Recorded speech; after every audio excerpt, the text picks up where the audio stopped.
வணக்கம். இன்று பதிவில் நான் பார்க்க போகிறது வருகின்ற 5/7/24 ஆனி அமாவாசை. இந்த நாளில் நவகிரகங்களுக்கிடையே நல்ல மாற்றங்கள் ஏற்படும். இதனால் 12 ராசிகளுக்கும் என்ன நடக்கும் என்பதை பார்க்கலாம். முதலாவது மேஷராசி. தனவரவில் ஏற்ற இறக்கம் உண்டாகும். எதிர்பார்த்த இடமாற்றம் கிடைக்கும். இரண்டாவது ரிஷபராசி. மனதளவில் குழப்பம் ஏற்படும். சொத்துக்கள் வாங்குவதிலும் விற்பதிலும் அனுகூலம் ஏற்படும். மூணாவது மிதுனராசி.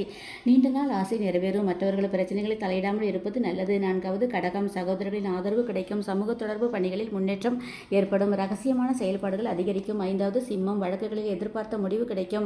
பிரபலமானவர்களின் அறிமுகம் கிடைக்கும். ஆறாவது கன்னிராசி. உடல் ஆரோக்கியத்தில் மந்தமான சூழல் ஏற்படும். கணவன் மனைவிக்கிடையே நெருக்கம் அதிகரிக்கும். ஏழாவது துலாம். வயிறு தொடர்பான பிரச்சனை ஏற்படும். எதிர்பாராத அதிர்ஷ்டம் கிடைக்கும். எட்டாவது விருச்சிகம். கொடுக்கல் வாங்கலில் கவனம் தேவை. ஒன்பதாவது தனுசு.